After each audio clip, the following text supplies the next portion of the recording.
तो बेटा चलिए आज हमें सरफेस एरिया एंड वॉल्यूम में कौन सा सॉलिड शेप पढ़ना है, किस चीज की डेरिवेशन चाहिए, and that is frustum of a cone.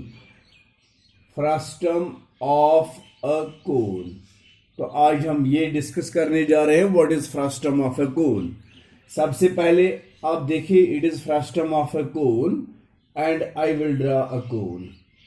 First of all, I will draw a cone. This is the conical shape. Okay. In this very cone, this is vertex. This is the circular base. This dotted line segment is the diameter. If it is the center of the circular base, then joining of center and vertex of the cone is the height. If this cone is cut by a plane parallel to its base, मतलब अगर हम यहां पर इसको cut करेंगे, वो जो cutting होगी that should be parallel to its base. इस तरह ये कटिंग होनी चाहिए। तो जो ये कट करके हमें यहां पर नया सॉलिड मिलेगा वो यहां पर मैं ड्रा कर रहा हूं। This is the solid shape which we will get after cutting this cone by a plane parallel to its base. This is the solid shape, and this solid shape is called frustum of a cone. Frustum of a cone. ये frustum of a cone है। इस frustum of cone में आप देख रहे हैं ना, it is a solid shape having 3 different faces. देखो बेटा, एक फेस ये है, दिस इज सर्कुलर। ये दूसरा फेस है, this is circular, and this is the middle face which is curved. The perpendicular distance between these two circular faces is called its height. This is the R1 radius of the first base. This is R2 radius of the second base. And this distance is called its slant height, which is again denoted by L. This is slant height of frustum of a cone. ये हो गई shape frustum of कोन। मैंने क्या कहा, how to get frustum of cone. Frustum of cone कैसे बनाया जाता है। First of all you have to draw a cone. बनाया आपने cone, then after you have to cut this cone by a plane parallel to its base. जब आपने इस cone को कट किया, the solid shape so obtained is called frustum of a cone. तो ये आ गया फ्रस्टम ऑफ ए कोन। अब इस फ्रस्टम ऑफ ए कोन की जो डेफिनेशन आपने लिखनी है, you have to write it is a solid shape having 3 faces, 2 circular and 1 curved. The circular faces are not identical. They are of different diameters. They are of different radii, you can say. This is what frustum of a cone. तो चलिए आगे इसकी definition लिखते हैं। तो definition में आपने क्या लिखना है, I will erase this and then after we will write the definition. It is a solid shape. It is a solid shape having 3 faces, 2 circular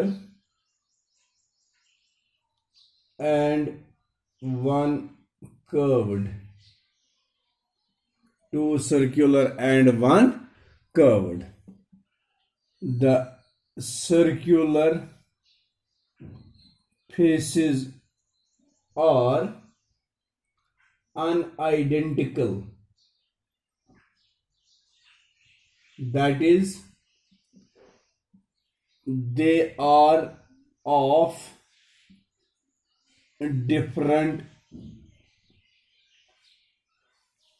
they are of different diameters. This is the definition of frustum of a cone. If R1 and R2 be the radii of its two circular faces, H be the height and L the slant height. Therefore, curved surface area of cone किसके बराबर होगा? ये याद रखना बेटा हमेशा कि आप देखना इसमें जो डिफरेंट बेसिस हैं, इसमें जो डिफरेंट सर्कुलर फेसेस हैं, इन डिफरेंट सर्कुलर फेसेस में डिफरेंट रेडिये हैं. जो पहला फेस है, बॉटम वाला फेस जो आपने अभी फिगर में देखा, उसका रेडियस तो मैंने रखा है एज R1, और जो टॉप का फेस है उसका रेडियस तो हमने रखा है R2. Slant height L and height H. तो curved surface area of frustum किसके बराबर आना है फिर? This is pi L into R1 plus R2. L is the slant height. L is equal to under root of, जब हम कोन की slant height देखते हैं तो कोन में ये जो स्लांट हाइट होती है ये होती है under root of H square plus R square. और यहां पर ये स्लांट हाइट किसके बराबर होगी ये जरा देखना. फ्रस्टम ऑफ कोन में स्लांट हाइट किसके बराबर होती है? So L is equal to under root of H square plus R1 minus R2 whole square. उसके बाद आपने लिखना है टोटल सरफेस एरिया. आपको इससे पहले भी मैंने कहा टोटल सरफेस एरिया के लिए आपने क्या करना है? It is curved surface area plus area of remaining faces.